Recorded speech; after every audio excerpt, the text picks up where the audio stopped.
This is the Bestie Podcast. Yes, this is the Bestie Podcast.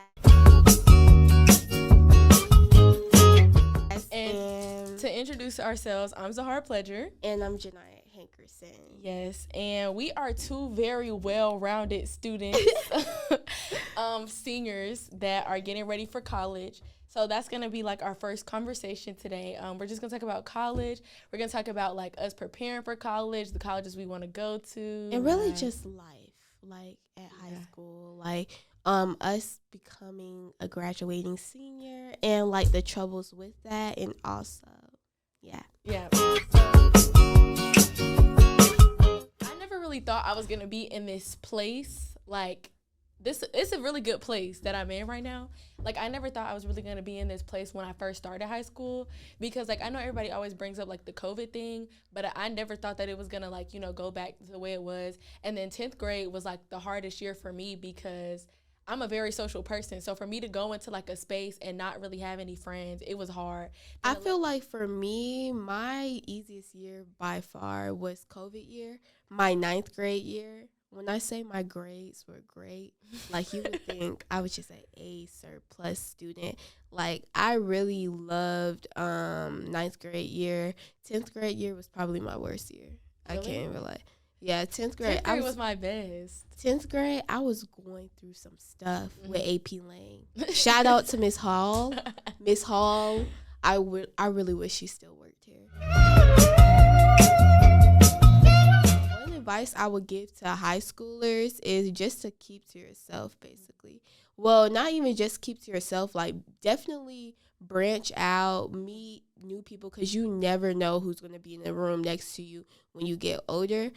But keep all your close friends close. Yeah. Like everybody's not your best friend. Everybody's not your close friend.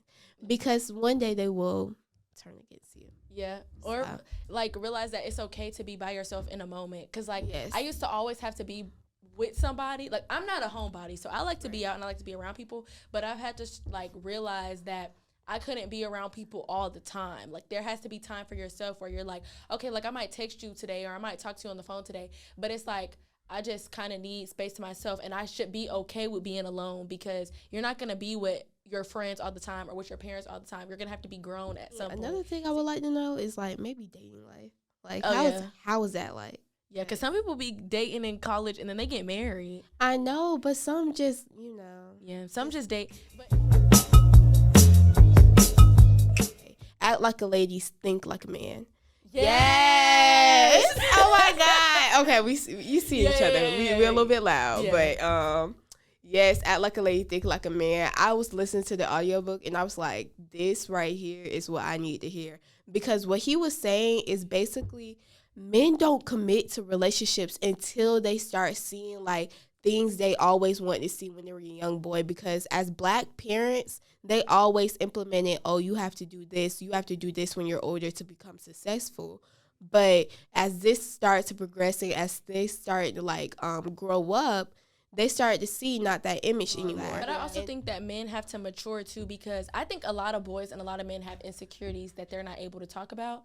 And so it's like, I think that's shown up a lot through like their relationships. And I don't think they realize that, or they might realize that, but I don't think they mature from it until college. Because in high school, yes, they're going through all these like these insecurities and stuff like that. They're seeing most of the time in high school, girls are starting to get their life together. They're starting to get themselves together. So you don't want to be in a relationship and you know you don't have really nothing going on. Like you're embarrassed at like where you are at this point, but you got this girl that you want to talk to and she on it. Like she doing everything. She's making everything happen. She's doing all of this.